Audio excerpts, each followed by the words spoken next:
태화강의 봄은 아름답습니다. 강변에 노란 유채꽃이 피어 장관을 연출합니다.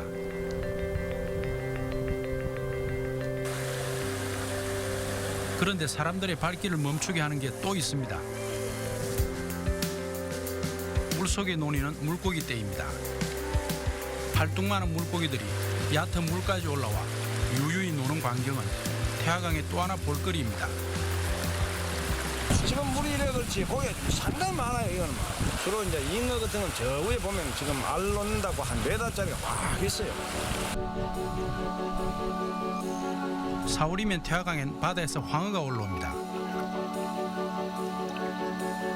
모천을 찾은 황어들이 집단으로 산란을 하는 장면은 어느새 태화강의 진풍경이 됐습니다. 황어가 모두 떠난 5월, 수중 카메라로 태화강의 물속을 촬영했습니다. 물고기 떼가 다가옵니다.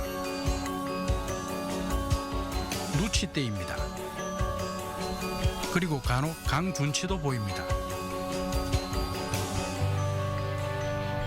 그런데 이들 물고기들 사이에서 또 다른 물고기가 보입니다. 바로 베스입니다.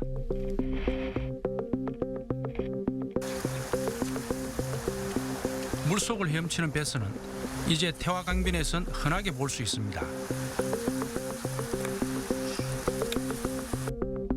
수중 카메라를 담그자 카메라가 신기한 듯 베스들이 다가옵니다.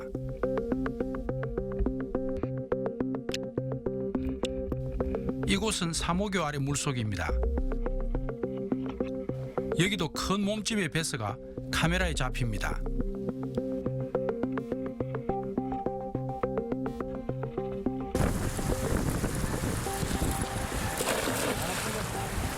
우리는 녹색 포럼 회원들과 함께 태화강에 어떤 물고기가 잡히는지 알아보기로 했습니다.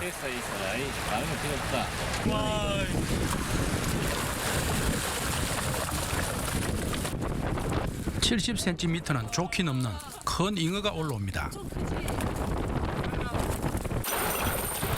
요거는 태화강에 많이 살고 있는 끌입니다. 이거는 원래 태화강에는 이 끌이가 없었는데 마석관강에서 유입된 육식성 어류로서 우리의 그 토종 치어들을 많이 잡아먹는 그 고기입니다. 와, 너무 잡아. 개수 한번 돌려. 이제 진짜 왔네. 아이고 씨. 아, 이거 잡으러. 에이, 이거 조금 안 그래도. 잠시 뒤 베스가 잡혔습니다. 그 배스 맞네, 배스 맞아. 그물을 던질 때마다 베스가 걸려 올라옵니다. 이름만 나와도 재밌다 이거. 베스와 함께 외래종 벌루기도 잡힙니다. 전부 이거. 이쪽 3호 지역에서 베스는 10마리 중에서 7, 8마리는 베스라 애들 정도로요.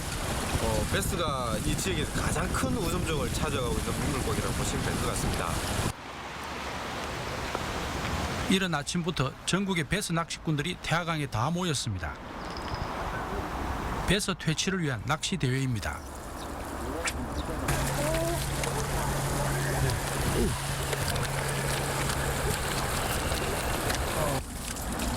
낚시꾼들이 연신 베스를 낚아 올립니다.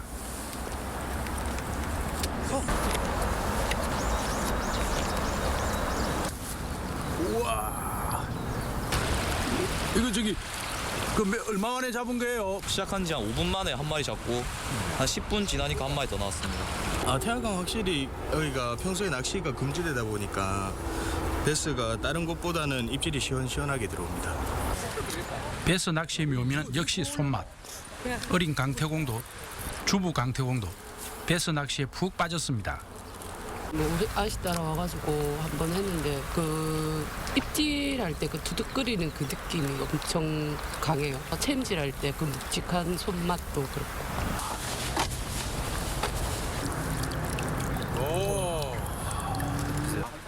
오늘 잡힌 베스 중에서 가장 큰 놈입니다.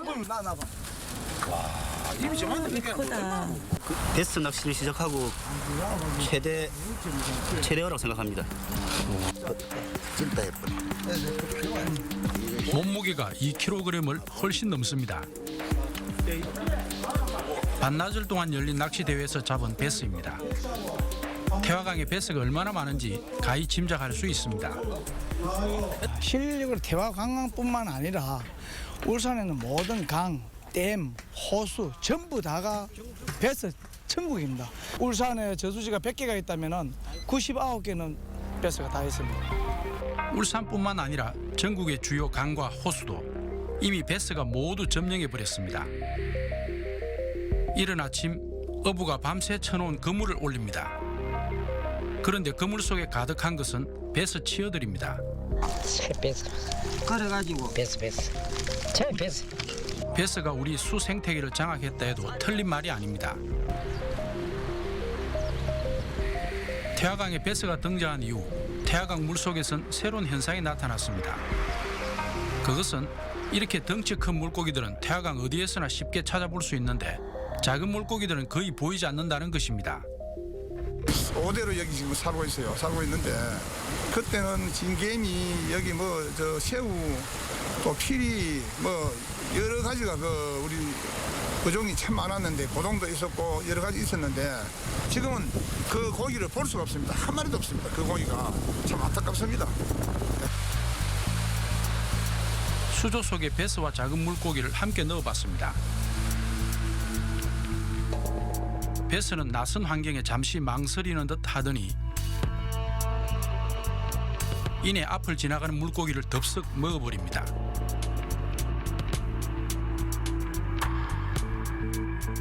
우리는 태화강에서 잡은 베스의 몸속을 들여다봤습니다. 베스의 위 속에선 징금이와 같은 새우류와 미꾸리와 같은 종개류도 발견됩니다. 징금이와 종개 종류는 모두 우리 고유의 토착 어류들입니다.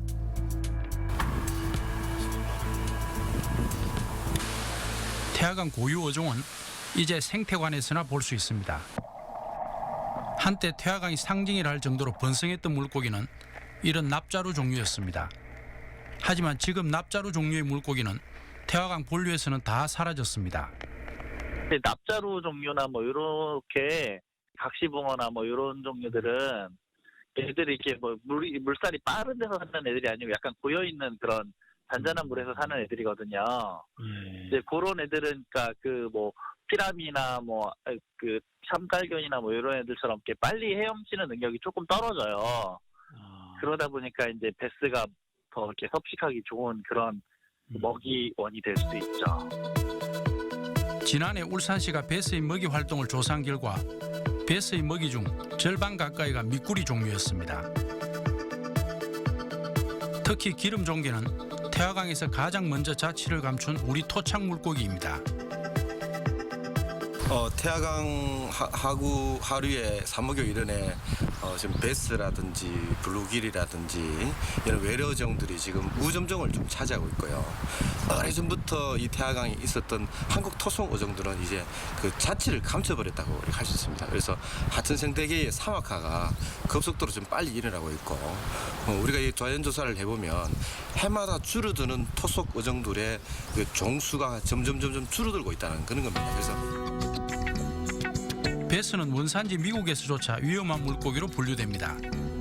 포식성이 너무 강해 베스보다 작은 물고기들은 씨가 마를 정도입니다. 미국에서도 이게 데인저러스 피쉬라고 딱 이름을 정해놨어요. 그러니까 함부로 옮기지 마라. 자기네 나라 고기면서도 없는 주가 있어요. 베스가 없는 주로 옮기려면 아예 저 당국의 허가를 받아야 되고. 현재 전 세계 60여 나라에서 이 베스로 인해 수 생태계가 거의 파괴되다시피 했습니다. 물론 우리나라도 그중 하나입니다. 이맘때 잡힌 베스 몸속엔 노란 알이 가득합니다. 다른 물고기와 마찬가지로 봄부터 초여름 사이 태화강 베스들도 산란을 합니다. 베스 산란철의 태화강 물속, 순놈 베스가 자기 알을 떠나지 않고 이렇게 지키는 장면을 쉽게 목격할 수 있습니다.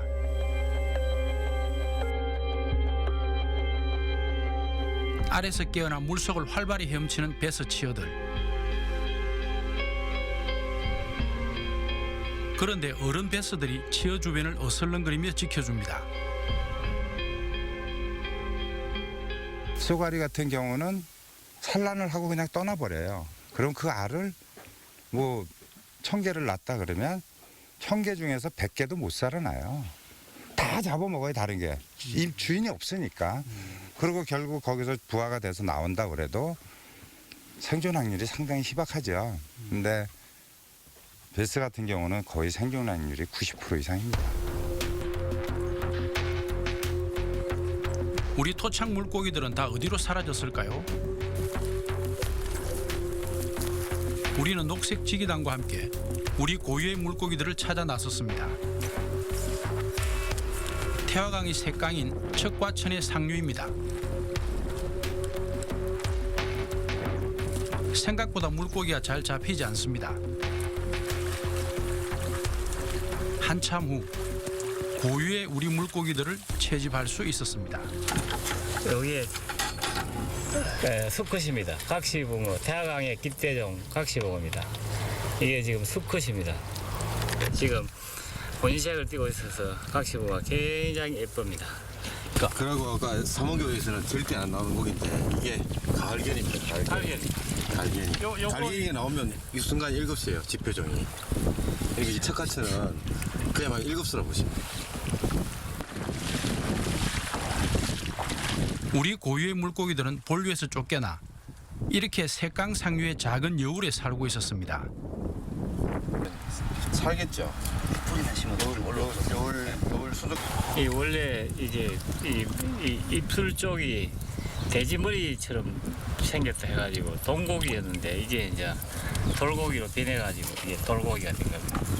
또 입 모양이 보면은 또 돼지 입하고 비슷합니다. 아, 그게 중택입니까? 네.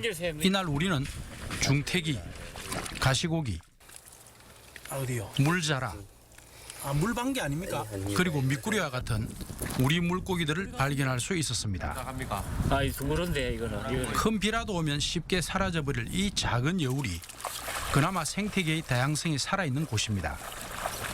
태화강 본류에서는 옛날부터 살고 있던 우리 토착종들을 보기가 어렵고 실제로 이런 지천 상류 쪽에 와야만이 옛날에 우리 어릴 때 보던 그런 토착종 물고기들을 볼 수 있습니다. 여기가 그것 중에 하나라고 볼 수 있습니다. 베스는 처음에 어떻게 해서 울산의 태화강에 살게 됐을까요? 낙동강에서 공업 용수가 들어오는 서남 호수에서 베스 낚시를 해봤습니다. 금방 큰 베스가 올라옵니다. 입이 얼마나 큰지 어른 주먹이 쑥 들어갈 정도입니다. 이처럼 울산 태화강의 베스는 용수 관로를 타고 낙동강에서 유입된 것이 확실해 보입니다. 조수로 틀어서 들어왔다는 그런 여러 가지 그 증거들이 있어서 최근에는 일부 지역들이 있어요. 저기 안동호라든가 이마 안동호 그런 지역에는 농어촌 공사에서도 그걸 연결할 때는 중간에가 배스를 차단할 수 있도록 그 전기 쇼크를 준다든지 뭐 이렇게 방법을 해서 이동을 할 수 없도록 최근에는 그 연구도 하고 있습니다. 그러니까 그 전에 그런 것들 없이 도수로가 연결되어 있는 지역들은 그걸 타고 확산이 많이 됐습니다. 식수와 공업용수를 위해 다른 강물을 끌어오기는 했지만 그로 인해 수생태계에 미칠 영향은 고려하지 않았던 것입니다.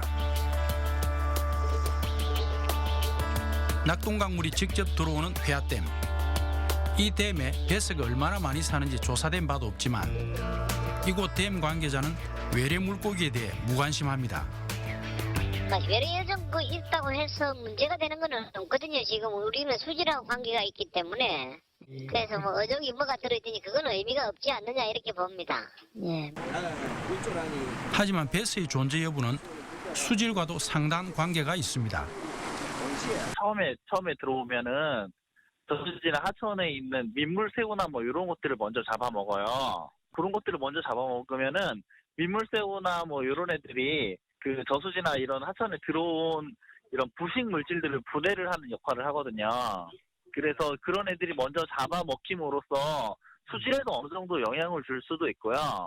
얘들이 원래 그 생태계의 균형이 이렇게 맞춰져 있었었는데 얘들이 들어와서 좀 이렇게 과하게 섭식을 해보면 전체적인 그 생태계의 밸런스가 깨지기 때문에 그 안에서도 여러 가지 알 수 없는 여러 가지의 문제점들이 더 생길 수가 있죠.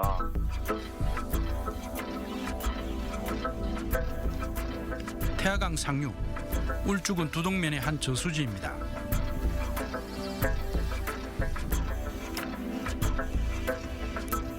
이곳의 물속은 어떨까요?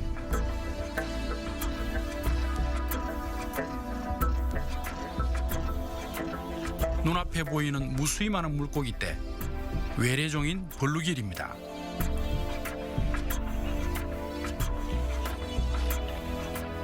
다른 물고기는 눈을 씻고 봐도 보이질 않습니다.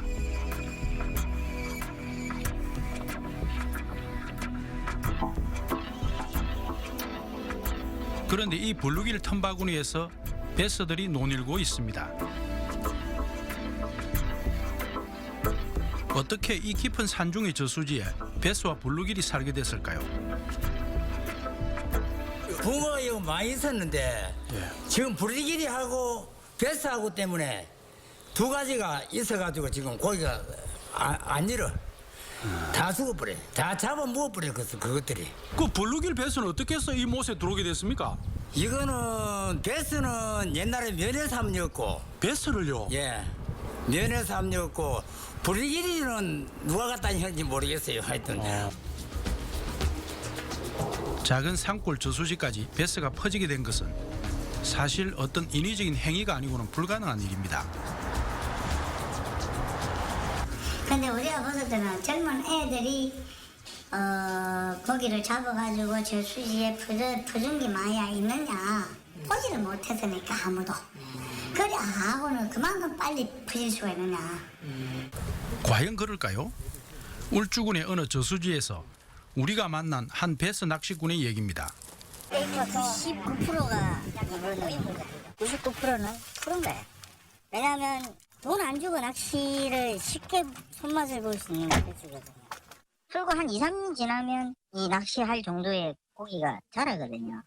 심지어 뭐 제주도까지 가가지고 베스를 푸는데요.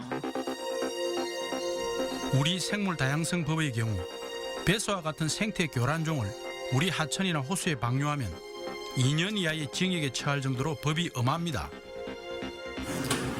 어디 좋은 저수지가 있는데 낚시 금지 구역이에요. 거기다 갖다 집어넣어서 베스가 많아지면은 우리가 잡아줄게 하고 낚시 금지 구역을 오픈시키는 겁니다. 그렇게 된 거예요. 그렇지 않고서는 우리나라 전역에 베스가 이렇게 급격하게 퍼질 수가 없어요. 베스 낚시인들이 잡은 베스를 이처럼 다시 살려주기도 합니다. 그런데 이 또한 생물 다양성 법으로 금지하고 있습니다. 어느 베스 낚시 동호회 홈페이지입니다. 잡은 베스를 살려주지 않는 회원을 질타하는 내용의 글입니다. 나라에서는 1년에 수많은 국민 세금을 들여 우리 하천이나 호수에서 베스를 퇴치하고 있는데도 말입니다.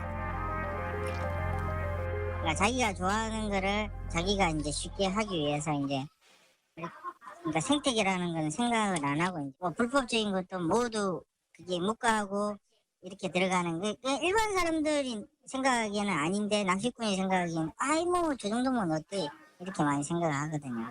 그게 심합니다. 태화강 물속에서 발견된 외래종 붉은 귀 거북입니다. 거북의 등에는 방생의 흔적이 역력합니다. 이처럼 무분별한 방생 또한 태화강에 외래어종이 유입되는 원인입니다. 이제 태화강의 지배자가 돼버린 외래어종 베스. 그 퇴치의 길은 멀기만 합니다. 울산시는 지난해 살아있는 베스의 몸속에 전자칩을 넣어서 베스의 행동을 연구했습니다. 연구 결과 베스는 자신의 영역에서 멀리 이동하지 않는 것으로 나타났습니다. 일정 지역에 대해서 낚시로 베스를 솎아내는 것이 베스 퇴치에 효과가 있음을 말해줍니다. 배스 퇴치는 배스 치어가 태어나기 전에 박멸하는 것이 가장 좋은 방법입니다. 태화강에 설치해 놓은 배스 인공 산란장입니다. 돌밭에만 알을 낳는 배스의 습성을 이용한 것인데 제법 많은 배스알들이 보입니다. 잡은 배스알들은 이렇게 없애버립니다. 이런 식으로 울산시가 퇴치하는 배스알이 1년에 무려 100만 개가 넘습니다.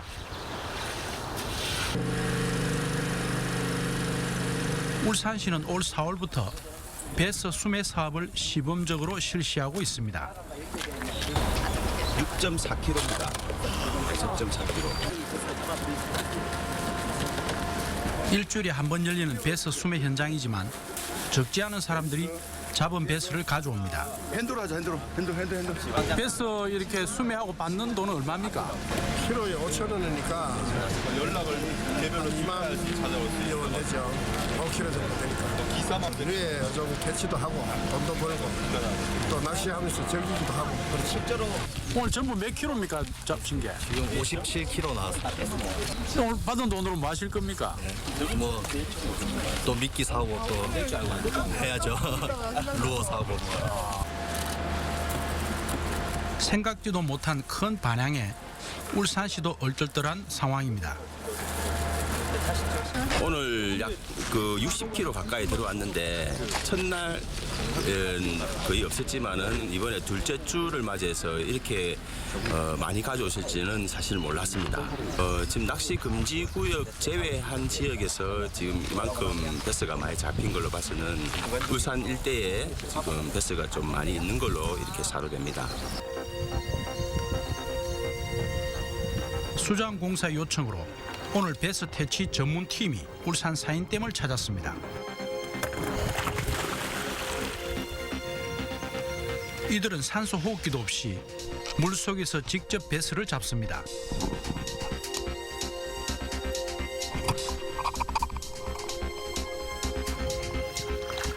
배스를 가까이 유인하기 위해서 독특한 방법도 사용합니다.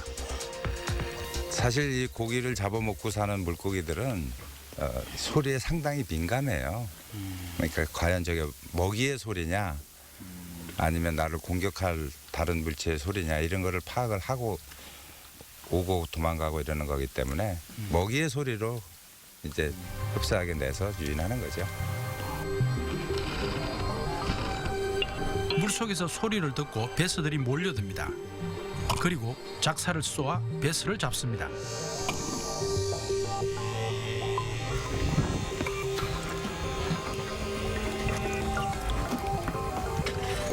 다이버 2명이 사인댐에서 30분 정도 시험적으로 잡아본 배스의 양이 이 정도입니다.